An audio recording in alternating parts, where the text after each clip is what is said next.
Bueno, buen día.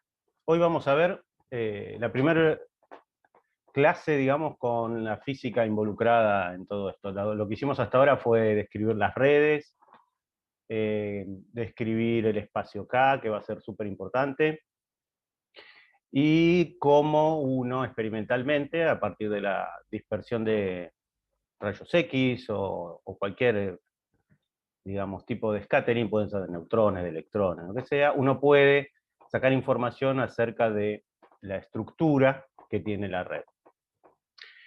Pero hoy vamos a empezar con uno de los protagonistas principales en la física de los sólidos, que son los electrones. ¿Está bien? Junto a la red cristalina son el protagonista principal del curso. Entonces, una breve introducción. Rápidamente se supo definir metales por sus propiedades de conducción, ¿está bien? Y fue quizás el primer objeto de estudio en materia condensada. Se llamaba física de los metales directamente en la época, y la gente trataba de entender por qué los metales conducían y otras sustancias no conducían la electricidad. Calculen que a finales del siglo XIX la teoría electromagnética había tenido los aportes muy recientes de eh, ¿cómo se llama? De Maxwell y de Faraday.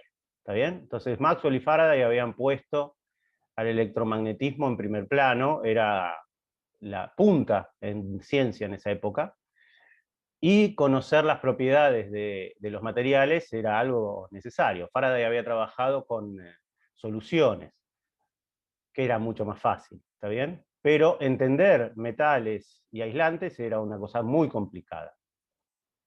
Hertz fue el primero que observó el efecto fotoeléctrico, que daba idea de que había algún tipo de partícula dentro de los materiales que podía ser responsable por estar cargada de la conducción.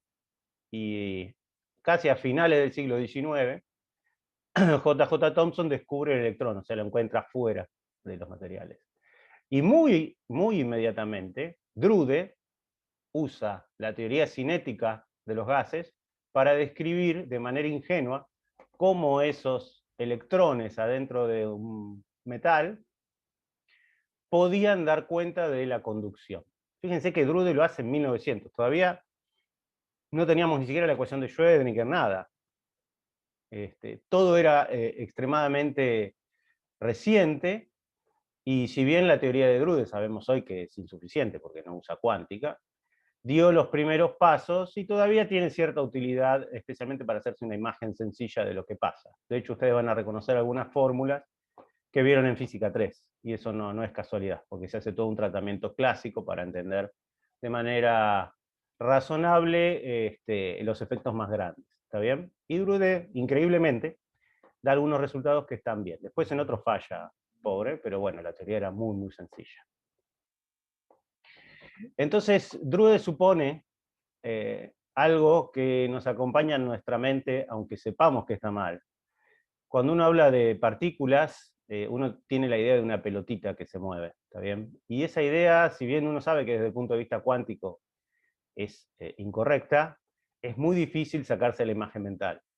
Drude usó esa imagen mental con física clásica, o sea, para él estaba más justificado. Lo que pensaba Drude en su teoría es que el electrón era una partícula que se movía entre los iones, chocaba con esos iones, y había algún tipo de transferencia de energía entre los iones y los electrones. También decía que podía haber choque entre electrones, pero digamos que la escala típica la daban los iones, porque los iones estaban equiespaciados, formaban una red y eran muy masivos, así que el choque contra el ion tendría que ser extremadamente importante en la dinámica de los electrones. Le asignó, esto es clásico, esto probablemente lo hayan visto en Teórica 3, un tiempo de scattering, que va a ser un parámetro de la teoría. Él no tiene manera de entender o de calcular ese parámetro de scattering desde el punto de vista microscópico, y le asigna una probabilidad a cada evento de scattering que es inversamente proporcional a ese tiempo. ¿Está bien? Esto está conectado con el camino libre medio que tiene el electrón. Y después hace las suposiciones usuales en estadística. Después de cada evento, la velocidad no tiene correlación con la velocidad de entrada, o sea, los choques no tienen memoria, son instantáneos, y básicamente las colisiones se dan entre iones y en principio entre electrones, aunque la colisión con iones va a ser la preponderante. Así que saca una dinámica promedio, ni siquiera usa las ecuaciones de Boltzmann, esto es como un paso menos, ¿no? Lo hace mucho más sencillo todavía. Entonces dice, en promedio, cuánto varía en un delta T el momento de un electrón, ¿sí? Bueno, eso va a ser proporcional a la probabilidad de que no choque con nadie.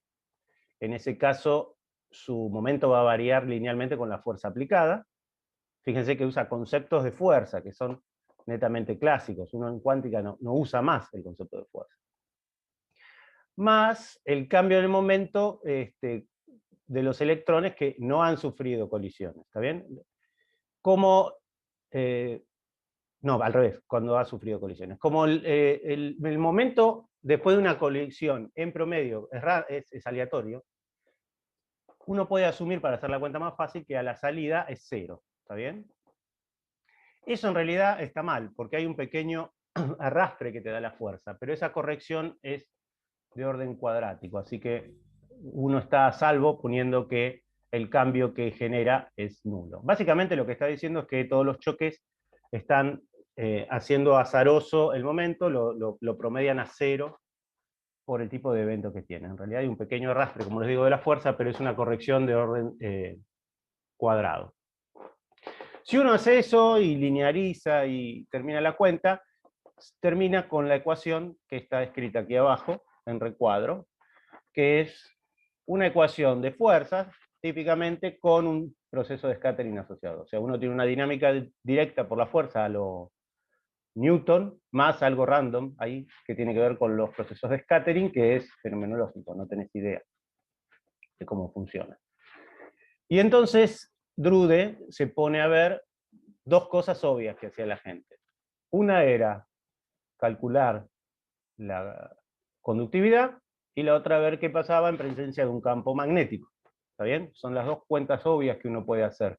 Después hay más cosas hechas con Drude, pero tienen más valor histórico que otro, entonces yo me voy a detener con los resultados más obvios. Lo primero que uno quiere verificar es que esta cosa conduce de alguna manera y da algo razonable. Entonces, considero que la fuerza aplicada era la fuerza eléctrica. Un campo eléctrico externo aplicado sobre estas pelotitas electrónicas que vivían en esa caja rara que llamábamos metal. El estado estacionario, que es lo que interesa, el cambio de momentos se anula, o sea, la derivada es 0, y uno encuentra una ecuación que ha visto en física 3. ¿No? Encuentra que la corriente, obviamente, es proporcional al campo eléctrico, y en esa proporcionalidad está el tiempo de scattering y la densidad de electrones de la muestra. O sea, básicamente es la cuenta que uno encuentra en física 3, es básicamente el número de electrones que cruzan un área en un determinado tiempo, ¿está bien? Y entonces de ahí uno puede despejar la conductividad, que esa es la conductividad de Drude, ¿sí?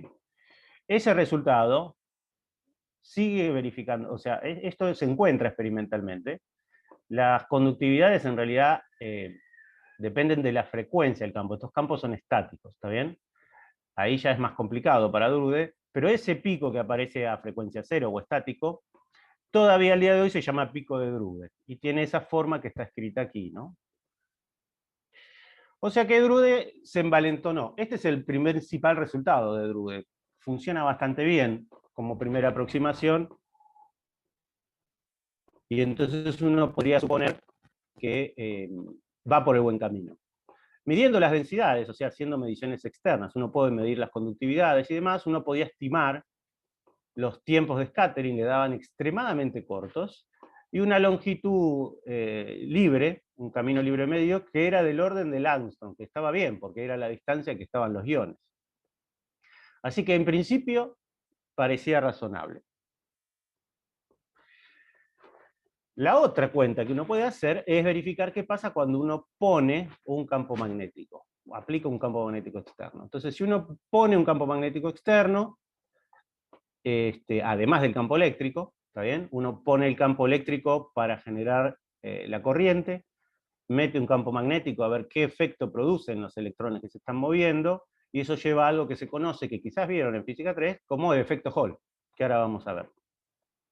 Entonces uno puede poner la fuerza de Lorentz, pone la fuerza de Lorentz en las ecuaciones de Drude, acomoda todo en función, escribe todo en función de J, ¿está bien? Uno puede reemplazar la velocidad, esta que está aquí, uno puede reemplazar esa velocidad en función de esta ecuación que está acá, la de J, ¿está bien? Entonces uno puede poner todo en términos de J, de la corriente.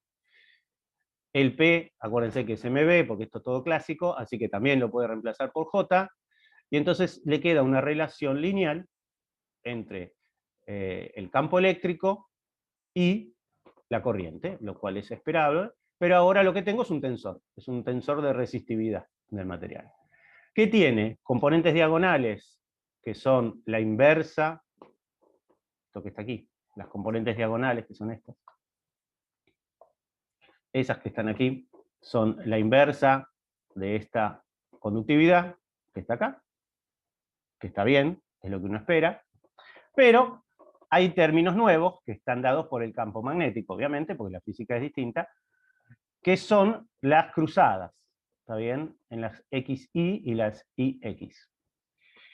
Que uno puede visualizar, como hacía Hall en su momento, cómo simplemente la fuerza de Lorentz ejercida por el campo magnético, esto que tenemos aquí, que es perpendicular a la velocidad. O sea, si la corriente iba en una diagonal, en la perpendicular tenías un efecto de Lorentz por esa velocidad vector el campo magnético. Eso se conocía, esos términos extradiagonales, y es lo que se conoce como resistividad de Hall, que era un experimento que se hacía también en la época de Drude. Uno lo que hacía era aplicar una corriente, que tienen ahí el dibujito, pongo una corriente en un sentido, pongo un campo magnético perpendicular, y lo que mido es la diferencia de tensión entre las caras, que está ahí dibujado con ese voltímetro. Lo que hay es una acumulación de carga, porque en nuestra visión inocente el electrón es deflectado por el campo magnético, terminan acumulándose en las cargas, en las caras de la muestra, hasta que se estabiliza el campo eléctrico generado, la fuerza del campo eléctrico generado con la fuerza de Lorentz. En ese momento uno tiene el máximo de carga ahí concentrada. Todo eso se puede cuantificar con el coeficiente de Hall, que es el cociente entre esa resistividad cruzada y el campo aplicado. Y si uno aplica la teoría de Drude, o sea, si tomo los resultados que están aquí, estos que están acá, uno encuentra para la resistividad de Hall esta expresión que está acá. ¿Cuál es la importancia de esa expresión? Bueno, aparte de que uno tiene un acceso a el N, o sea, la densidad, por una cosa que puede medir, lo importante en su momento era determinar el signo del portador de corriente. Fíjense que acá aparece E. Nosotros hoy sabemos que son los electrones, pero en el momento que se hacía el experimento, uno podía suponer que quizá no era el electrón, ¿está bien? Entonces, la gran importancia de este experimento era justamente el signo de Hall. Y, y pese a que todo eso daba bien, fíjense, acá hay algunos experimentos. Espérenme un poquitito. Me fui a cualquier lado, acá. Fíjense que en algunos metales típicos, el litio, el sodio, el potasio, que tienen valencia 1, uno encuentra que la inversa de ese numerito que está ahí, que me da el número, el signo del portador, te da básicamente proporcional. Acá vos tendrías que tener un electrón, así que la carga tendría que ser 1, me da 0,8, 1,2, 1,1. Más o menos dan bien. Pero hay otros materiales donde directamente el signo da cambiado. ¿Sí? Claramente estaban dando mal la idea de Drude. O sea, uno tiene algo metálico y el coeficiente de Hall es negativo, como que la carga fuera positiva, ¿está bien? Entonces, algo raro estaba pasando. Algunos resultados de Drude, como este, que todavía se enseña en Física 3, están bien. Otros, como el efecto Hall, en algunos casos daba mal. Y por supuesto hay más detalles cuando uno empieza a escarbar. Si el campo depende del tiempo y demás, también hay detalles. Evidentemente la teoría de Drude tenía un límite, ¿sí? Ese límite se hizo patente 25 años después. Hubo que esperar un montón hasta que la cuántica fuera tomando fuerza y se estableciera como la teoría correcta para describir partículas subatómicas. Entonces, fíjense que básicamente todo lo que hicieron en F3 es Drude, ¿está bien? Eso iba a cambiar. Eso iba a cambiar porque en el 1925, justamente 25 años después del trabajo de Drude, se descubrió el principio de exclusión. El principio de exclusión cambia todo.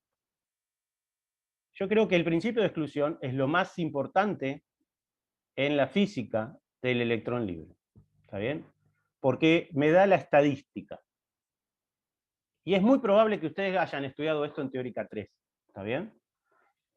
Que hayan estudiado el gas de fermiones. Entonces, yo voy a parar ahora la presentación y vamos a conversar un ratito de eso. Yo sé que no les gusta prender las cámaras ni hablar porque es muy temprano, pero ¿qué saben del gas de fermiones? O sea, ¿qué cosa típica tiene? ¿Cómo lo describirían? No quiero la matemática, la G un medio, todas esas cosas que ven en Teórica 3.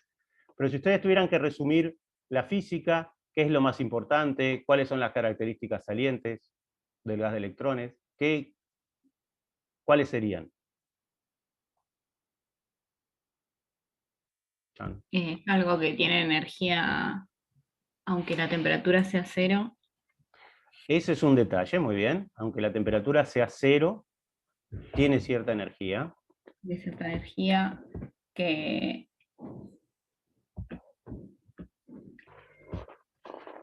eso es gracias al principio de exclusión de Pauli, porque no van a poder estar todos los electrones en el nivel cero.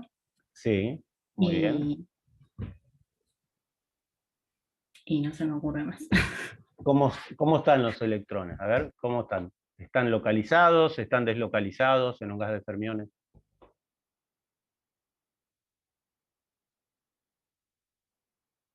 ¿Uno puede hablar de particulitas? ¿Están todos en algún lugar específico? ¿O la probabilidad de encontrarlos es la misma en todos lados? Dicho de otra manera, ¿cómo son las funciones de onda de los electrones? Es fácil la pregunta, ¿eh? No tiene trampa. Y bueno, la única que me acuerdo es si está a temperatura cero, que es una función escalón. No, la función de onda, no la distribución. La de onda, ok. ¿La función de onda qué son? ¿Cómo son las funciones de onda de electrones? No dejen a Juliana sola, ¿eh? Vamos a... No quiero que esté solo uno hablando. ¿Cómo son las funciones de onda? Alguien que la ayude.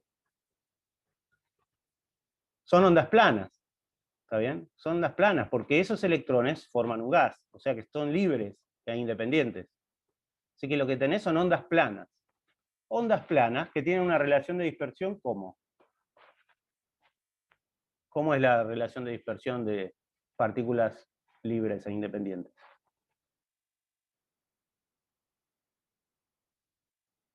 Vamos, despierten.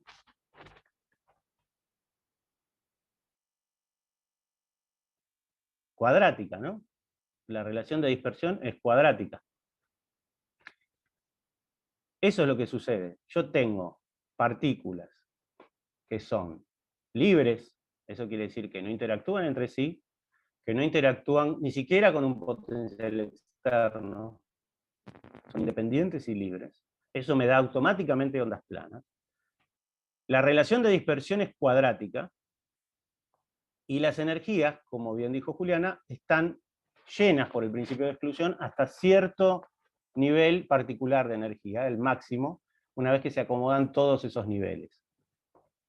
Eso tiene implicancias muy, muy importantes. básicamente van a definir la física del sistema, ¿sí?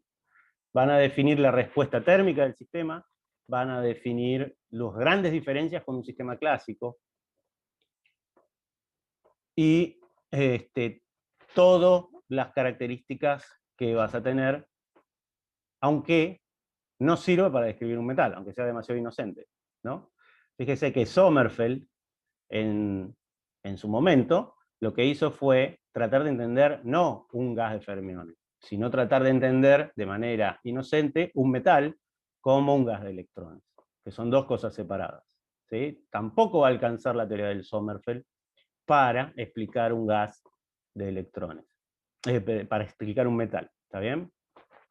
¿Ustedes saben o escucharon si hay gases de electrones, sistemas físicos que se parezcan a gases de electrones?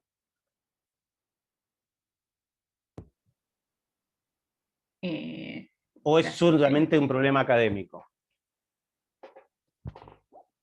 Bueno, las estrellas, las enanas blancas son gases de electrones. Bueno, eso es en sistemas Las llaves astrofísicos, sí. claro. ¿Y en materia condensada? ¿En algo Eh, más pedestre que puedas conseguir? En todos los celulares hay gases de electrones. Resulta que los transistores se llaman, tienen en su fabricación se hacen capas de distintos materiales. Eso se llama heteroestructura. Y en general hay un potencial confinante en el límite entre dos capas de distintos materiales o compuestos. Y en esas capas se confina un gas de electrones bidimensional. Y es de suma importancia, porque en tecnología los transistores están por todos lados, así que es sumamente importante entender la física del gas de electrones. Y ahora, por ahí habrán escuchado acerca del grafeno, hay nanotubos de carbono, que son gases 1D de electrones, que también tienen una física muy particular. Ahora, en todo esto que vamos a describir, hay dos ausentes, ¿está bien? Uno viene de la clase que viene, que es la red. O sea, Sommerfeld va a hacer la descripción, pero no va a incluir la red. Va a pensar que la red, de alguna manera, la voy a alisar toda, me va a quedar un fondo positivo y no voy a dar cuenta de que tengo algo periódico abajo. Y hay otro ausente que no está en el curso directamente y que lamentablemente no está en toda la carrera, que son las interacciones entre electrones. Algo de lo cual yo voy a querer tratar de contarles en la segunda parte del curso, porque me parece que algo de eso tienen que saber. Fíjense que en toda la carrera, nunca tienen interacciones entre las partículas. Todos los sistemas que resolvieron son independientes. Nunca resolvieron un sistema interactuante. ¿Por qué? Porque es difícil. Básicamente por eso, porque es muy difícil.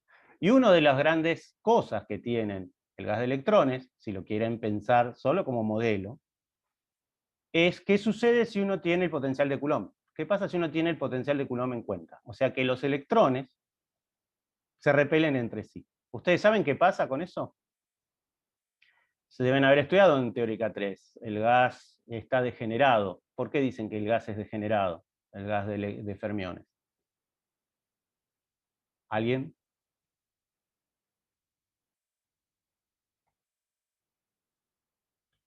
¿Es importante la interacción de Coulomb en la descripción del gas de electrones?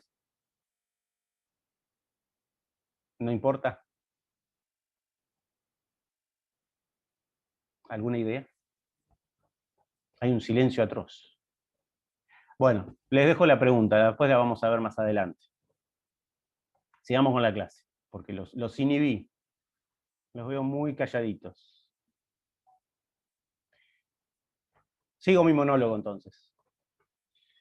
La teoría de Sommerfeld lo que hace es incluir en la teoría la nueva física cuántica. ¿Está bien? Entonces, como bien dijo la compañera, la clave de todo esto es el principio de exclusión. Los fermiones cumplen el principio de exclusión y eso va a hacer que su física sea extremadamente diferente a lo que se suponía como algo clásico. Ahí estábamos leyendo a Ezequiel que dice, ¿qué lejos quedó TO3? Y sí, TO3 es una materia complicada, pero Siempre se vuelve a TO3. Ese principio de exclusión, entonces, va a modificar los resultados. ¿Qué encuentra Sommerfeld? Bueno, si uno tiene un gas de electrones en una caja, el estado fundamental a T igual a 0 es bastante fácil de resolver, ¿sí? Porque son, obviamente, el caso libre e independiente. Si no, no es tan fácil. Lo que uno tiene son ondas planas, como ya les dije. Y uno pone condiciones periódicas de contorno, que es lo habitual en este tipo de problemas, y encuentra justamente cuáles son los Ks permitidos.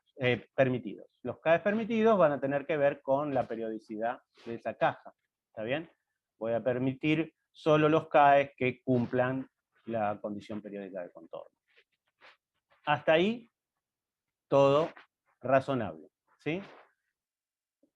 ¿Qué implicaciones va a tener? Bueno, lo primero que aparece es el último nivel ocupado, lo que dijo la compañera, la energía de Fermi.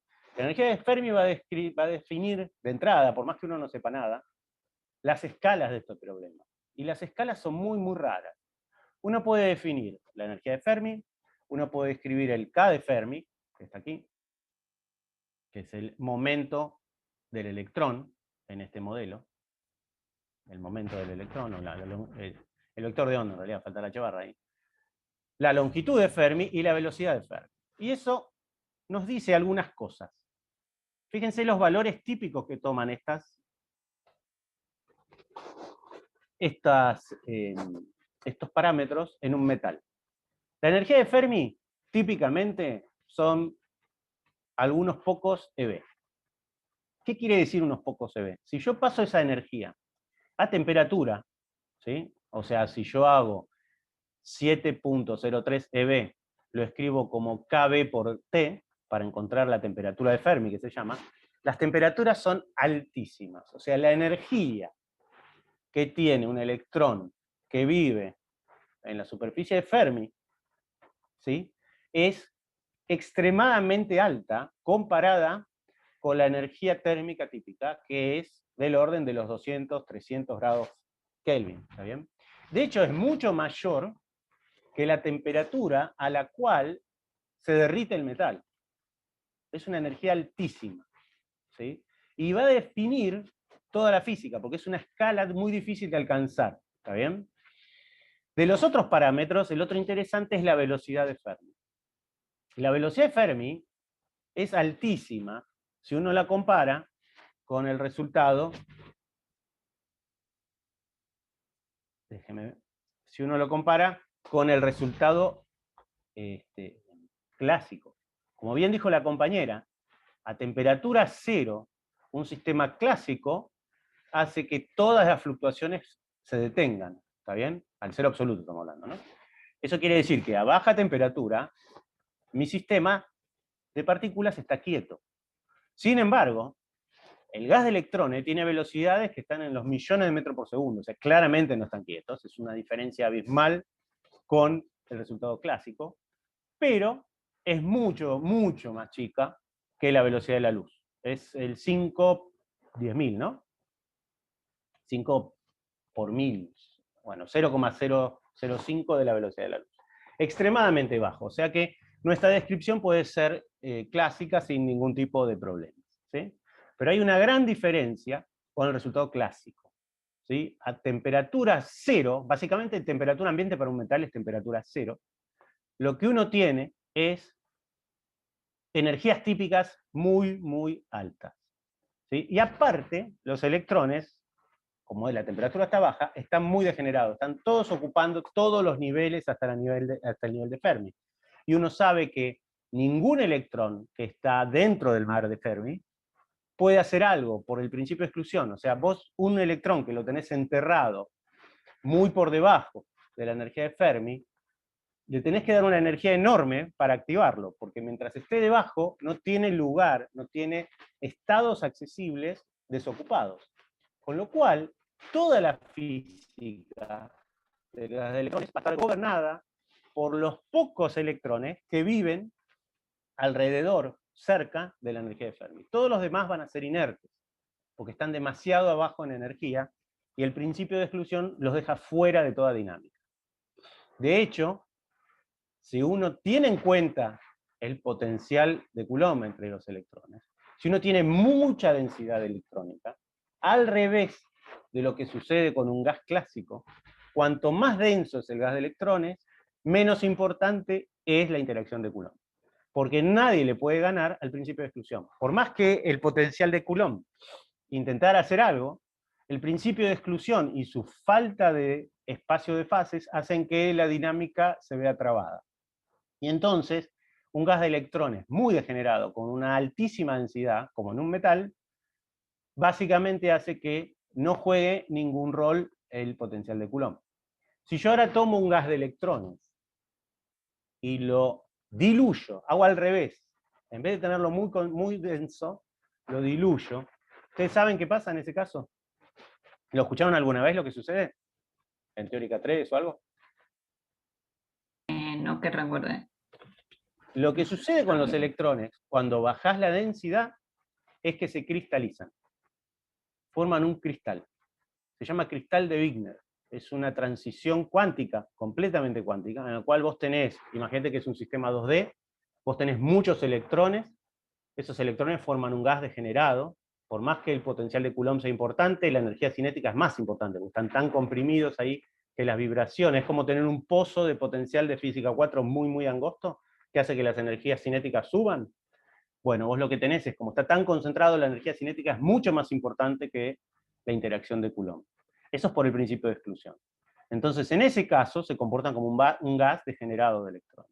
Pero si vos bajás la densidad, si empezás a tener menos y menos electrones, lo que va a suceder es que la importancia relativa de la interacción de Coulomb, que encima es de largo alcance, crezca comparada con la energía cinética. Y en algún punto, de una densidad crítica, los electrones van a dejar de ser ondas planas y van a empezar a ser estados localizados. O sea, los electrones van a formar una red regular de electrones que se llama cristal de Wigner, que es un resultado extraño, que todavía no tenemos descripción teórica completa, que se observó experimentalmente justamente en esas heteroestructuras que les conté, cuando se lograron muestras limpias, y que tiene un valor teórico muy grande en física, porque si nosotros pudiéramos saber, por lo menos, el sistema más sencillo interactuante, que es el gas de electrones más Coulomb, tendríamos un sistema de referencia para resolver problemas más complicados.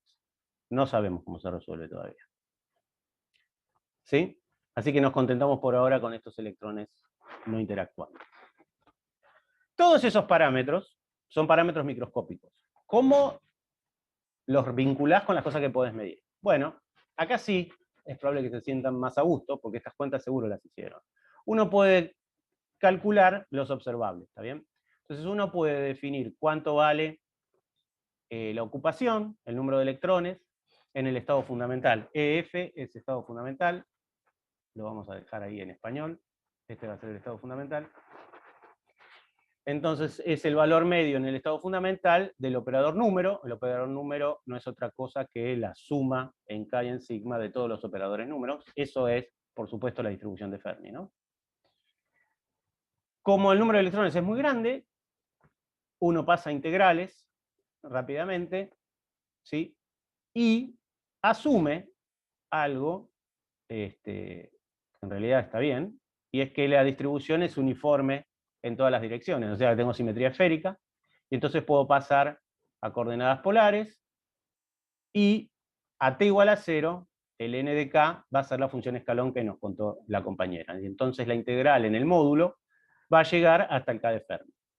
Uno puede hacer esa cuenta, seguro ustedes la hicieron, después la pueden repasar en distintas dimensiones, da distinto, y uno encuentra al final del día que la densidad a t igual a 0 está relacionada con K de Fermi. O sea, encuentra esta relación que está acá, que es que el K de Fermi y el n están vinculados. Esa fórmula es para 3 dimensiones. En 2 dimensiones un poco diferente, en una dimensión también. Pero lo importante es que si ustedes miden la densidad electrónica, tienen una estimación del K de Fermi. Si tienen el K de Fermi, tienen la energía de Fermi. ¿Está bien? ¿Qué otra cosa se puede calcular en un sistema de electrones libres? Bueno, la energía del estado fundamental. De vuelta, luego por definición, es la suma sobre todas las energías que tiene el sistema, ¿no? La energía fundamental, acuérdense que la energía fundamental no es la energía de Fermi, es la suma de todas las energías individuales hasta la energía de Fermi, ¿está bien? Entonces, si hago eso, y otra vez, me acuerdo que tengo simetría esférica, y otra vez a t igual a 0 puedo hacer la cuenta fácil porque esa distribución es una función escalón. Entonces puedo hacer esa cuenta y me va a dar un resultado también conocido por ustedes, que es que hay un factor, si quieren geométrico, ese también depende de la dimensión, que me da la energía del fundamental en función de la energía de Fermi. ¿Está bien? O sea que mis parámetros los puedo vincular midiendo la energía o midiendo el K de Fermi, que es más fácil, la densidad es más fácil de medir. ¿Sí? Y uno puede escribir eso todo en función de la densidad, como está acá, ¿no? Reemplazando la ecuación del K de Fermi, la puedo reemplazar acá, y entonces voy a tener la energía del fundamental en función de la densidad electrónica. O sea que el gran observable es la densidad electrónica en un sistema de electrones. ¿Está bien? Su densidad va a definir todo, básicamente. Muy bien. Eso a t igual a 0. ¿Qué pasa si quiero ver el efecto de la temperatura? ¿Qué les parece? ¿El efecto de la temperatura cómo va a ser? ¿Va a ser grande? ¿Va a ser chico?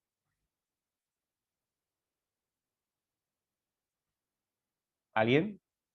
Va a ser más, si la temperatura, si tengo un gas de fermiones a temperatura alta, la energía va a ser, el efecto va a ser menor, no voy a hacer grandes cosas. Claro, el tema es así. La energía típica térmica que vos vas a considerar es la temperatura ambiente. Pero la energía de Fermi es tan grande que el efecto que uno espera es chico. Salvo para algunos observables medio raros como el calor específico, que ahora vamos a ver. Entonces, ¿qué pasa si tengo temperatura? Si no tengo temperatura, la imagen es la que tengo ahí. Tengo una dispersión cuadrática, tengo estados ocupados hasta la energía de Fermi, que son los puntitos llenos, y hoy tengo estados desocupados a mayor energía, que son los puntitos abiertos. ¿Está bien? Si lo hago, bueno, ahí tienen un grafiquito. Eso define una esfera de Fermi, que es la energía típica del sistema.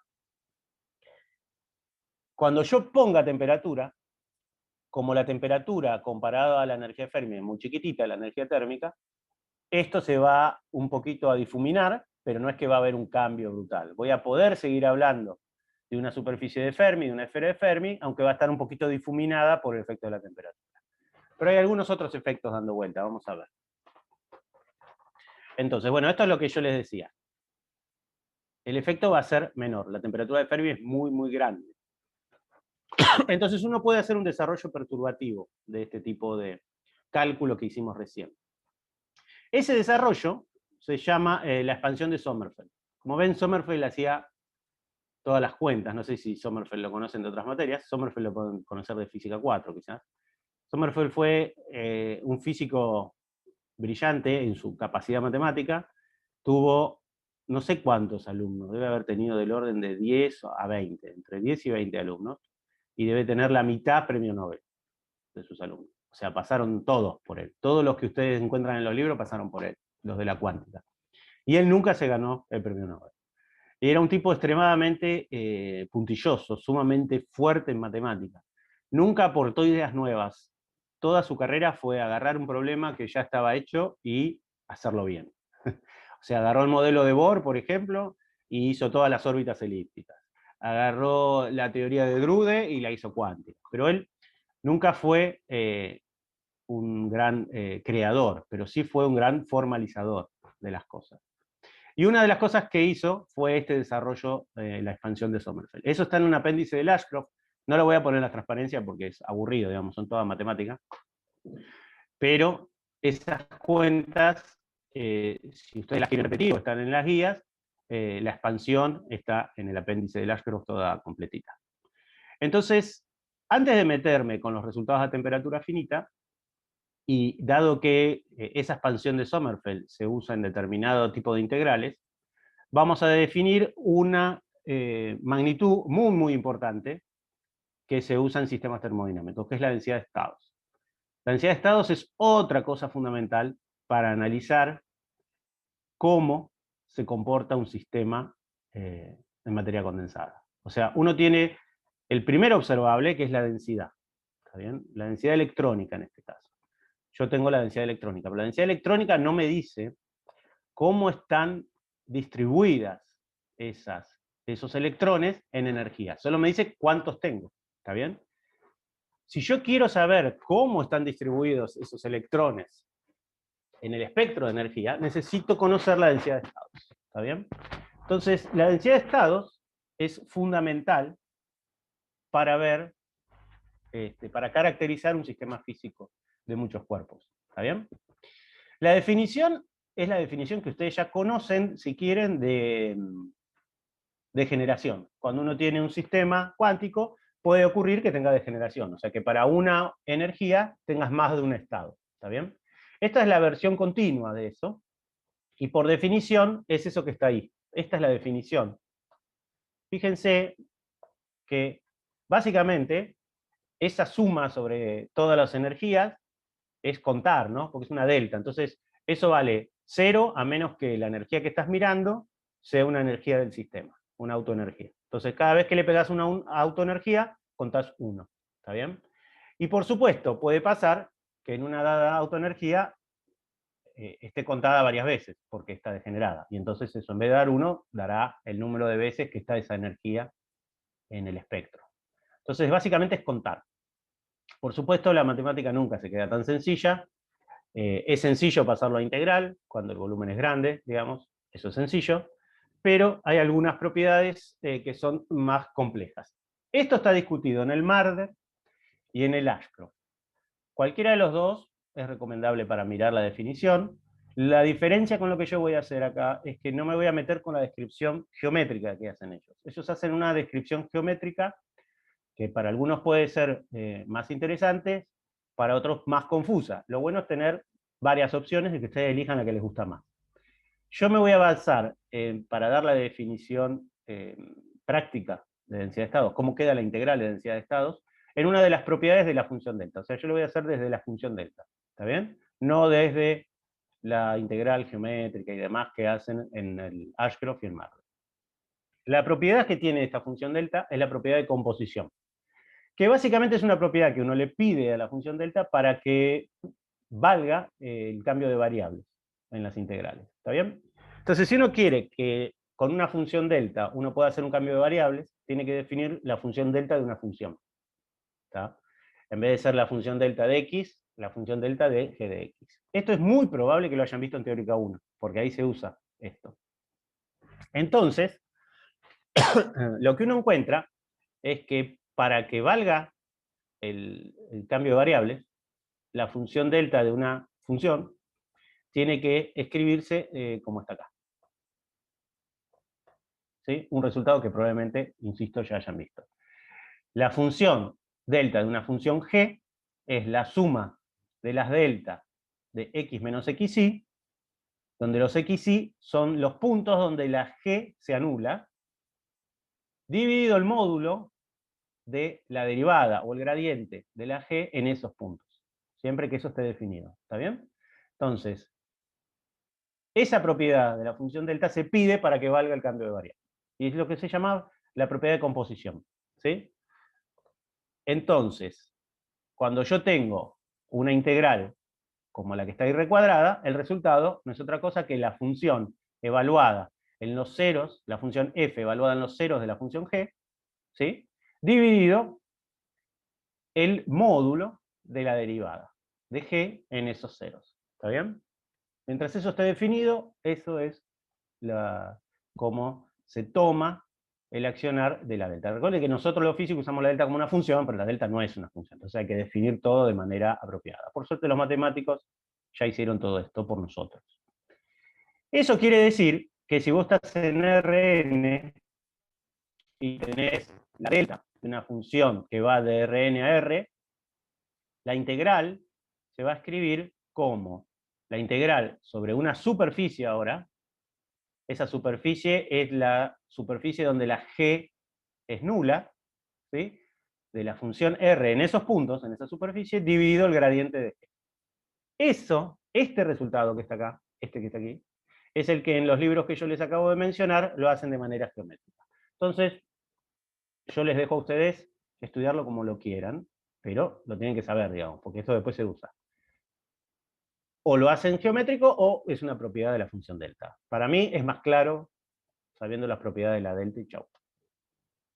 Si usamos esa propiedad, entonces, la densidad de estados, que era la integral de esas deltas en todas las energías del sistema, no es otra cosa que la integral de superficie o hipersuperficie, si quieren, donde la energía que yo miro es igual a E de K, de 1 sobre el gradiente de E de K. Ese resultado es el que van a encontrar en los libros. En 1D es más fácil. En 1D es muy fácil, porque fíjense que cada vez que yo paso de la definición esta acá, pierdo una dimensión, ¿no? Esto es tridimensional, y esto es en una hipersuperficie, o en una superficie, ya que estamos en 2D, donde se anula la función. Entonces, en 1D es mucho más sencillo, es un punto, y es la derivada de K respecto de E. Muy bien. Hasta acá fue el paréntesis de definición matemática de densidad de estados. La definición física tiene que ser fácil. La definición matemática la tienen que practicar en la guía, aprenderla, o la saben porque son unos campeones en matemática. La física es la que me interesa.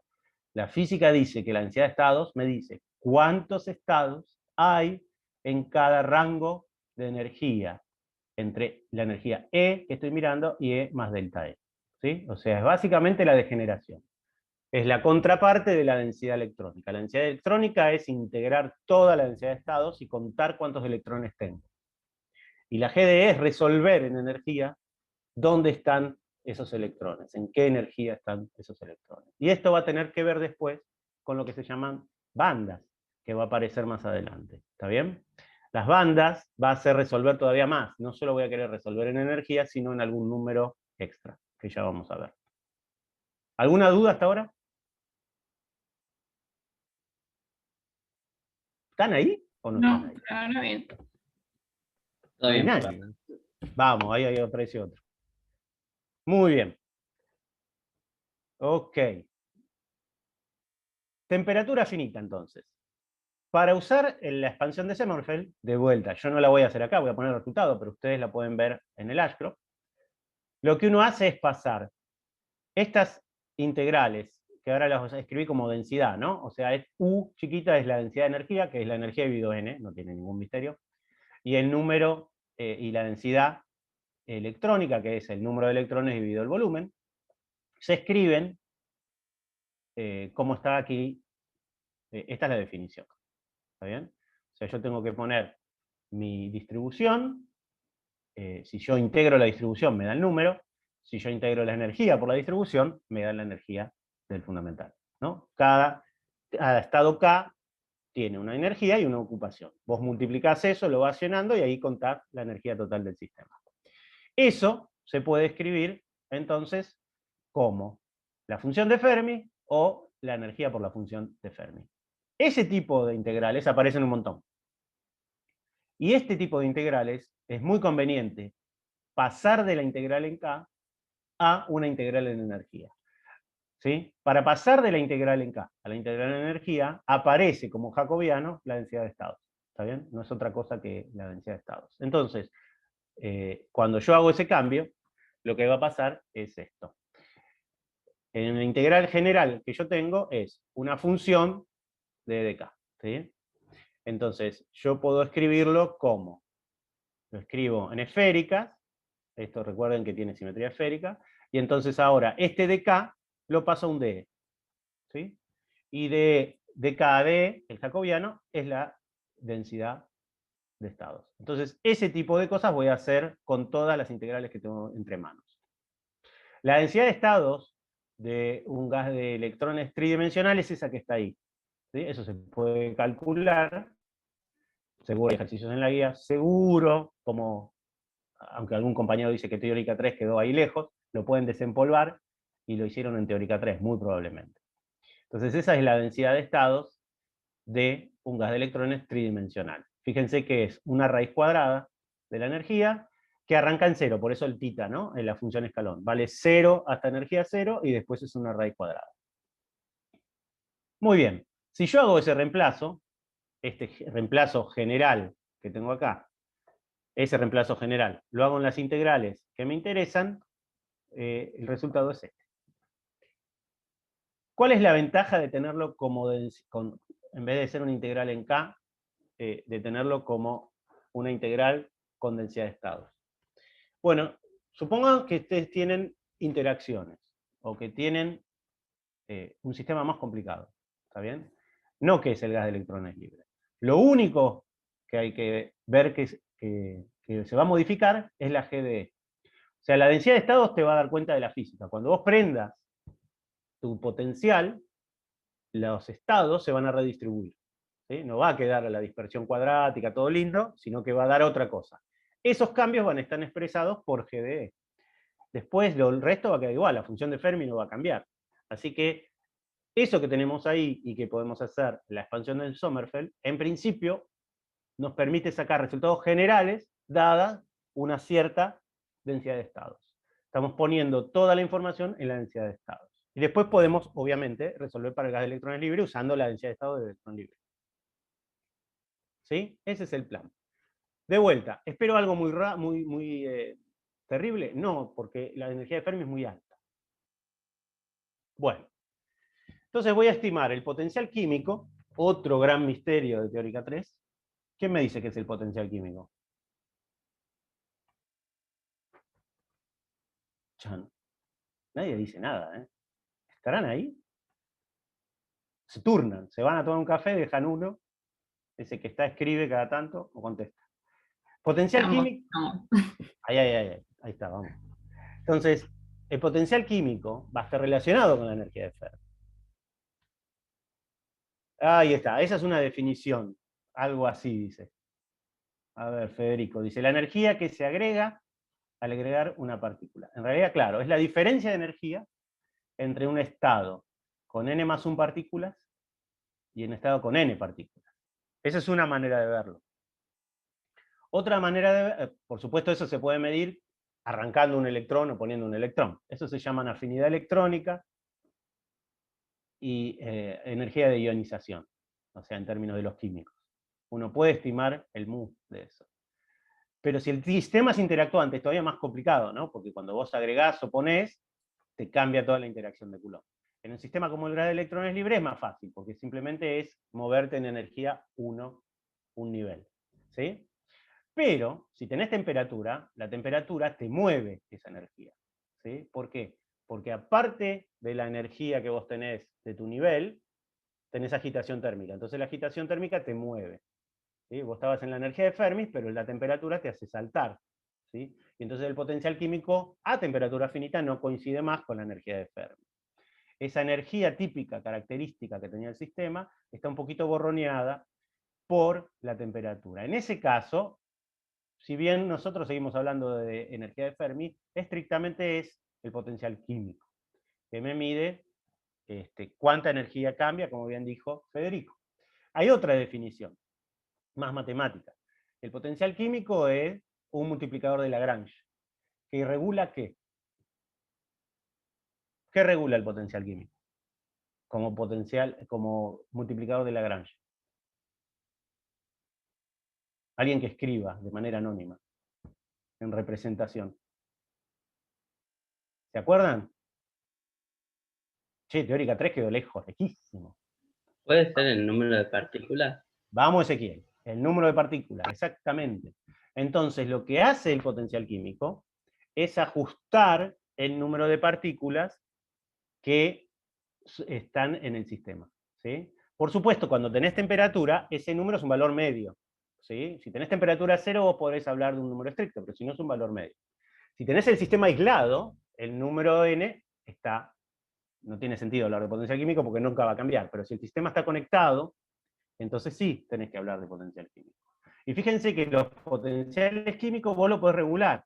Si vos tenés una muestra, suponete que vos agarrás y haces esa heteroestructura que yo les comenté donde tenés el gas de electrón, ¿sí? Y le ponés, lo armás tipo capacitor, le ponés acá 2 conectores, y vos podés regular el potencial que hay entre las placas. O sea, yo pongo mi sistema y le pongo una placa de cobre abajo, arriba, una abajo, un cablecito, una batería y un regulador de voltaje. Si yo cambio el regulador de voltaje ese, si lo muevo, lo que estoy moviendo en el sistema es el potencial químico. Entonces yo puedo regular cuántos electrones tiene el sistema. Fíjense, imagínense el sistema y tengo 2 cables. Entonces yo ¿qué hago? Regulo el potencial electrostático que tengo acá. Si le bajo el potencial electrostático, le bajo la energía, entran electrones de los cables que está conectado al sistema. El sistema tiene que estar abierto, ¿no? Si no, el N está quieto. Si le subo la energía electrostática, subo la energía de esos electrones y se empiezan a ir. ¿Está bien? Entonces, el potencial químico es algo que uno puede regular con lo que se llaman potenciales de gate o de puerta en los experimentos de electrónica. ¿Sí? Uno puede mover eso y hacer que el número de electrones cambie. Entonces, el potencial químico regula la ocupación. ¿Sí? La energía también la puedo estimar, y el calor específico, que después vamos a discutir el calor específico, porque es otra cosa que uno habla del calor específico y nunca sabe qué es el calor específico. Entonces, usando la expansión de Sommerfeld, que está en el Ashcroft, y usando fuertemente que la temperatura de Fermi es mínimamente 2 órdenes de magnitud mayor que la temperatura ambiente, uno puede hacer esa expansión y encuentra estas expresiones que están acá. Encuentra esto. Esa es general para un gas de fermiones, podría tener interacciones también. El potencial químico es básicamente la energía de Fermi, de temperatura cero, más una corrección T cuadrado, ¿sí? Multiplicado por un factor que es la derivada de la densidad de estados en el nivel de Fermi, dividido en la energía de Fermi, ¿sí? Si yo lo especializo eso, lo puedo tener para el gas de electrones. Para la energía también encuentro una corrección T cuadrado, y utilizando esa energía, el CB me da lineal en la temperatura y proporcional a la densidad de estados en la energía de Fermi. Ahora lo vamos a discutir todo esto. Por supuesto, yo eso lo puedo especializar para electrones libres. ¿Sí? Entonces, para electrones libres, el potencial químico es básicamente la energía de Fermi más una corrección en T cuadrado. ¿Cómo veo de ahí que es muy chiquita esa corrección? Porque es T cuadrado, o sea, es KB cuadrado, T cuadrado, eso es una energía, dividido la energía de Fermi cuadrado. Así que esa corrección es necesariamente del orden del 0,1%. Muy, muy baja, muy baja. El potencial químico cambia muy, muy poquito. La energía se modifica también proporcional a T cuadrado. Y lo que yo obtengo de eso es que el calor específico es lineal. Es lineal con la temperatura. Eso explica por qué durante mucho tiempo el calor específico electrónico no se pudo detectar. Fíjense que es lineal, pero de vuelta, es chiquitito, ¿no? Fíjense, es muy chiquitito, porque de vuelta es KB sobre la energía de Fermi. Ese número es muy pequeño. Entonces, es lineal. Eso tiene 2 diferencias importantes con física clásica. ¿Qué hubiera esperado yo de física clásica? ¿Cómo me tendría que haber dado el CB?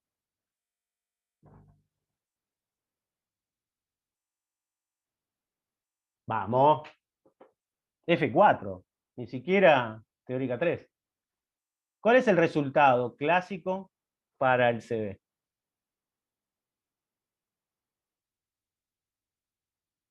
No me hagan dar clase solo, ¿eh?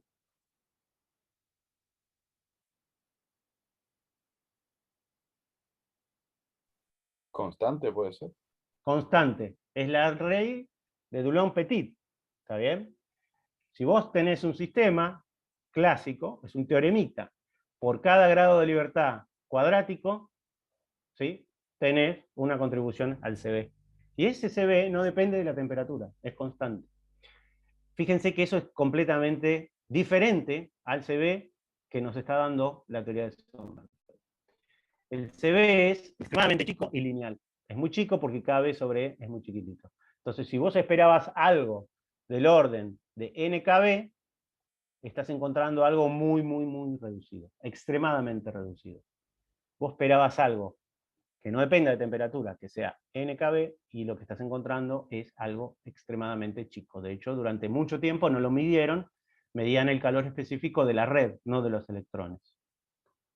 Todo eso tiene que ver con la estadística. Lo que sucede es que todos los electrones que están debajo del potencial químico, la gran mayoría está congelado.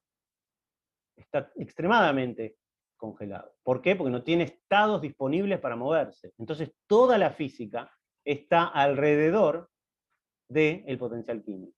Los pocos electrones que viven alrededor del potencial químico son los que hacen algo, ¿sí? Son muy, muy poquititos. Fíjense cómo es, ahí está dibujada la distribución de Fermi, la derivada, ¿sí?, respecto de la energía, y la densidad de estados por n, que es lo que aparece en todas las fórmulas que está ahí. Y todo es alrededor de mu, todo el resto está como congelado, ¿sí? Y para que ese gráfico sea visible, la temperatura es 2400 grados Kelvin. En realidad es un orden de magnitud más chico, o sea que es menos todavía. O sea que la energía de Fermi es una característica, la esfera de Fermi es una característica extremadamente robusta. Con temperatura, ya lo acabamos de ver, y más adelante veremos que ni siquiera las interacciones lo pueden cambiar. Ese resultado del CB se puede explicar de manera sencilla con los dedos, como está hecho en el Ashcroft, a partir simplemente del cambio que ocurre en la distribución electrónica. Básicamente uno tiene un número muy, muy pequeño de electrones excitados. La excitación es del orden de delta E. Delta E, kBT, porque es la energía de excitación es la térmica, ¿está bien? Y el número de estados disponibles, o los que participan, son los que están en la energía de Fermi, por eso es G de Fermi, ¿sí? La energía de excitación, como ya les dije, es kB por T. Entonces, la variación de energía por temperatura es la energía de la excitación, que es kB por T, multiplicado por el número de electrones excitados, que es kBT por la densidad electrónica. Es básicamente ese triangulito que está ahí, son los electrones que están haciendo algo. Esos electrones que están ahí pasaron acá. Es lo único que vos tenés. Entonces ese triangulito básicamente es lo que mide la variación de energía por temperatura, ¿sí? Y de ahí sale automáticamente que la variación de energía es cuadrática y entonces el CB es lineal. ¿Por qué esto es tan especial? ¿Por qué los CB son tan importantes? ¿Sirven para algo los CB o son algo que se define ahí como una derivada? ¿Qué me dice el CB? Ahora necesito que me hablen, ¿eh? Vamos, alguien que hable. Hagamos de esto una clase lo más parecido a una clase de verdad. No se escondan atrás de la cámara apagada.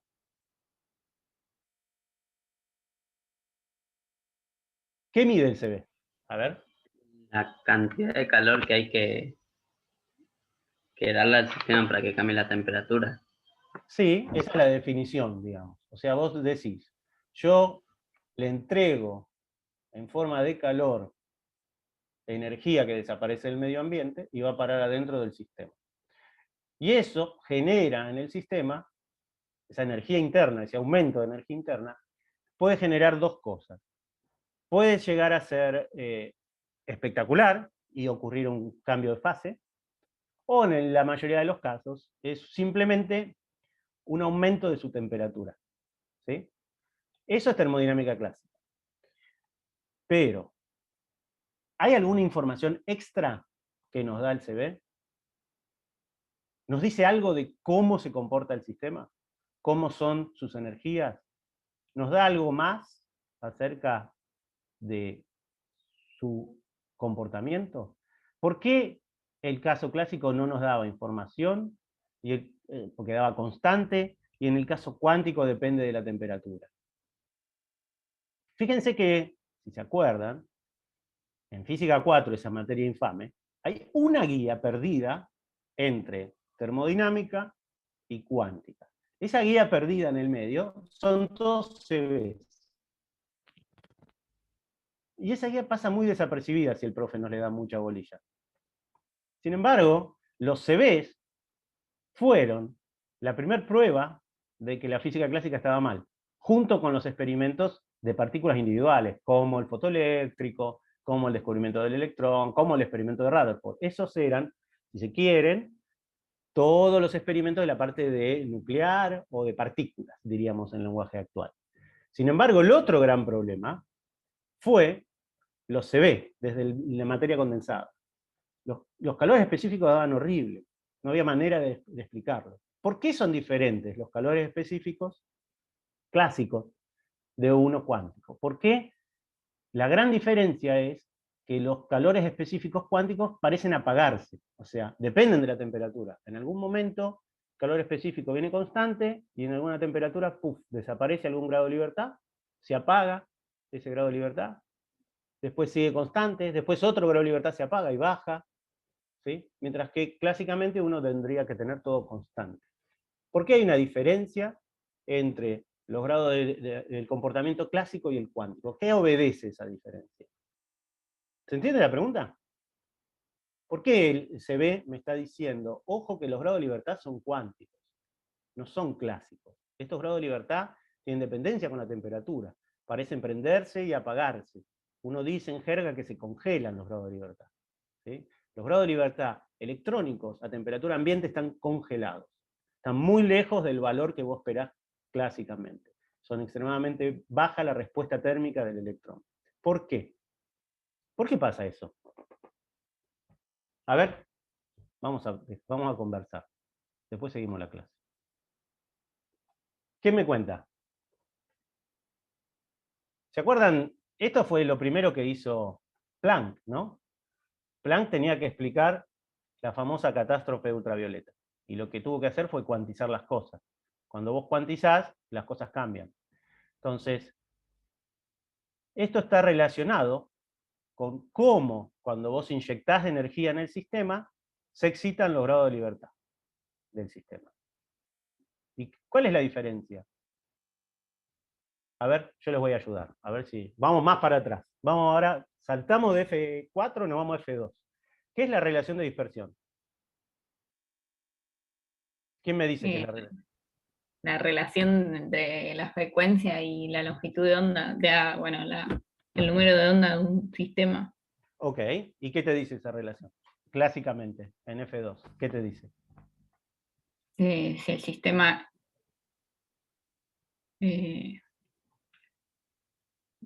no sé qué voy a decir. Y cualquier cosa. Empecé a hablar, pero no sé qué voy a decir. A ver, esperen, vamos a hacer de cuenta que no está grabado. Dale. Esto sirve más si ves este video con alumnos preguntando y discutiendo que si yo hablo como un robot.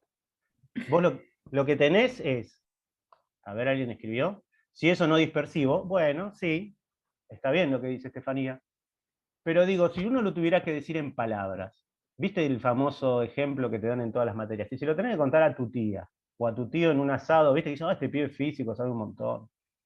¿Qué le decís que es la relación de dispersión? Al final del día tiene que ver con lo que dice Juliana y con lo que dice Estefanía, las dos cosas. Vos lo que tenés es una relación entre la frecuencia de oscilación temporal y la forma del modo espacial. ¿Está bien? O sea, si vos querés oscilar a una determinada frecuencia, la forma espacial no puede ser cualquiera, es una sola. La relación de dispersión te dice que la forma espacial de oscilación está vinculada uno a uno con, bueno, podría tener ramas, pero quedémonos en F2, con la frecuencia temporal. Y eso cualquiera que toca guitarra lo sabe. Vos no podés hacer oscilar la cuerda de cualquier manera para encontrar una nota. La forma espacial está vinculada uno a uno con la frecuencia temporal. ¿Está bien? ¿Hasta ahí están de acuerdo? Sí, sí. Buenísimo. ¿Qué pasa en cuántica? En cuántica también hay una relación de dispersión. ¿Qué cambió cuando pasás de clásica a cuántica?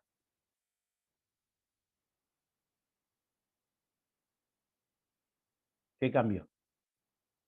Algo cambió. Siguen hablando de relación de dispersión. Sigue habiendo una relación entre la frecuencia de oscilación y el vector de onda, o sea, la forma espacial que tiene que tener. Pero ahora, ¿quién se metió en el medio? En cuántica.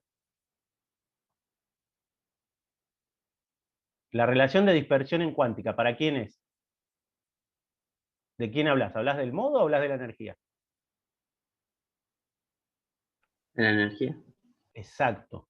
Lo que pasa en cuántica es que la frecuencia de oscilación temporal va a estar asociada a la energía. A ver, acá que me escriben en el chat, aparece una dependencia con n. Lo que sucede, claro, es que ahora cada vector k va a estar asociado a la energía. Entonces, las frecuencias de oscilación y las energías van a estar vinculadas. Los modos ahora, cada modo tiene una energía asociada. Entonces, imagínate que seguís en F2. Vos agarrás un sistema de resortes, un sistema lineal. Vamos a ser un poco más elegantes que F2 porque estamos más grandes. Vos tenés un sistema lineal y le inyectás energía. ¿Está bien? Cuando vos le inyectás energía a ese sistema lineal, lo que sucede es que los modos clásicos se prenden todos. ¿Por qué? ¿De qué depende la energía de un modo en un sistema clásico? ¿Depende de la frecuencia de oscilación en un sistema clásico?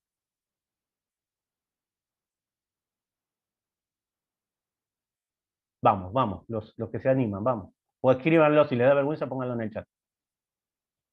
¿De qué depende la energía de oscilación de un modo en F2?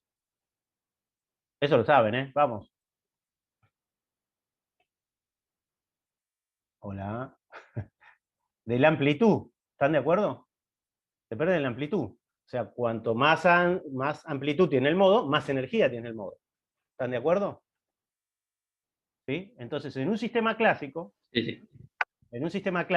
vos inyectás energía y los modos ven todos esa energía. Esa energía se distribuye de manera equitativa entre los modos, ampliando su amplitud de oscilación. Entonces, en un sistema clásico, si vos inyectás energía, esa energía entra en forma de calor, así que entra de manera totalmente randomizada. Esa energía se distribuye de manera uniforme entre todos los modos se prenden todos con una amplitud proporcional a esa energía, y vos lo que ves es que la respuesta térmica es independiente del grado de libertad, se dan todos los grados de libertad por igual, todos los modos se prendieron, y entonces tu calor específico es constante. En un sistema cuántico, los modos ahora están caracterizados por tener energías diferentes, simplemente por tener frecuencias diferentes. Entonces, cuando vos inyectás energía en el sistema, dependiendo de la energía, de la escala de energía que estés inyectando, vas a prender un modo u otro. No puedes prender todos los modos, porque los modos están a distinta energía, a diferencia del clásico, en que la energía era solo una cuestión no de oscilación, sino de amplitud. En el clásico no importaba, pero en el cuántico sí. Entonces, vos inyectás energía, pero esa energía solo puede prender los modos de frecuencia compatible con esa energía. Entonces va a haber modos que los puedes prender y modos que no los puedes prender. ¿Sí? En el caso del gas de electrones, lo que sucede es que puedes prender muy pocos modos. Esos modos son los que están cerca de la energía de Fermi y no el resto. Y eso va a pasar siempre en cuántica. Y es lo que hace, si ustedes la vuelven a revisar, la cuenta de Planck. Lo que hace la cuenta de Planck es eso. Los modos ahora tienen una energía asociada a cada uno de ellos. Entonces vos vas a tener una escala de energías y esas energías las puedes prender o no.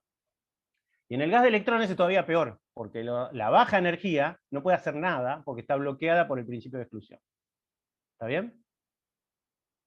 Muy bien. Ok. Hasta acá, entonces vamos con la clase. A ver, son 10:30.